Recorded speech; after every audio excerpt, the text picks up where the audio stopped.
आज हम बात करेंगे कि मनुष्य जाग कर भी जागरूक नहीं है।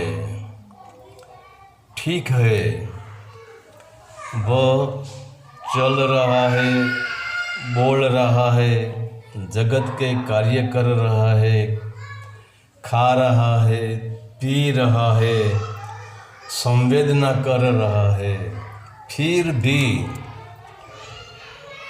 मनुष्य जागरूक नहीं है।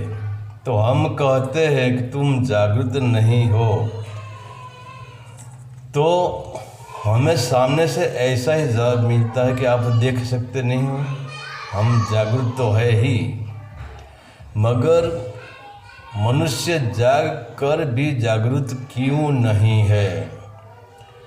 आजकल हर मनुष्य यही कहता है कि तुम्हें दिखाई नहीं देता है कि हम जागरूक है, हम चल रहे हैं, हम बोल रहे हैं, सारा कामकाज कर रहे हैं, फिर भी तुम कहते हो मनुष्य जागरूक नहीं है।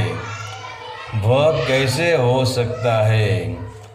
तो इसका एक ही प्रमाण है कि मनुष्य ने लाखों वर्ष तक जानवर योनि में जन्म लिया है।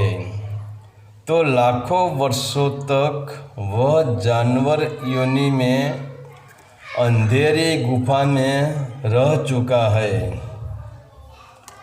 तो लाखों वर्ष के बाद एक जन्म मनुष्य का मिलता है।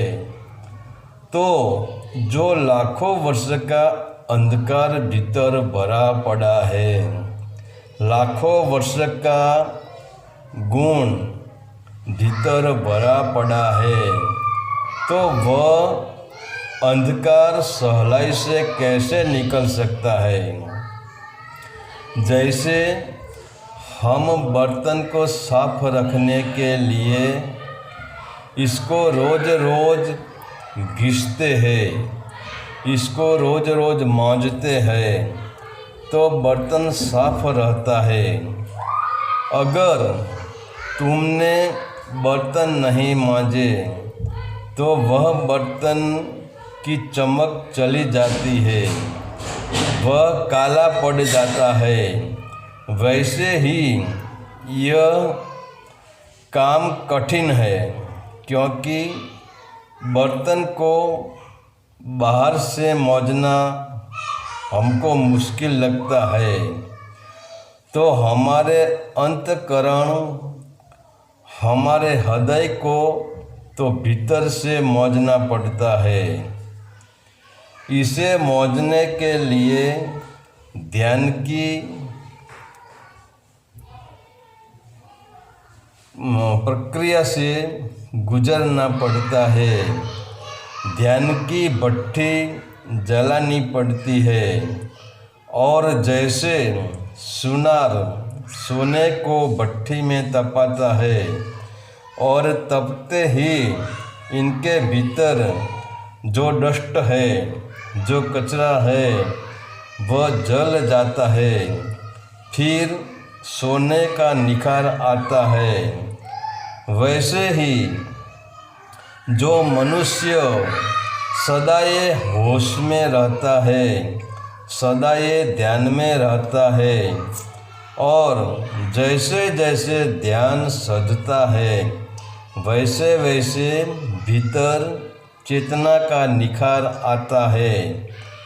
भीतर हमें महंगा सौदा पसंद नहीं है, हम सस्ता सौदा, सीधा सौदा पसंद करते हैं। जैसे नवरात्रि करना, सावन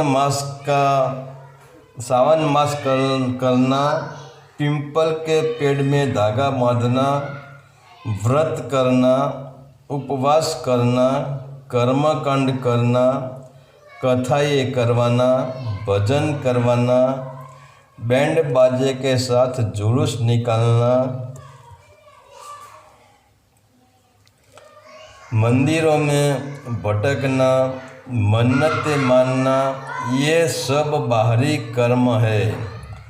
तो जरा सोचो, बाहरी कर्म करने से भीतर चेतना कैसे शुद्ध होती है? अगर चेतना शुद्ध नहीं हुई तो मनुष्य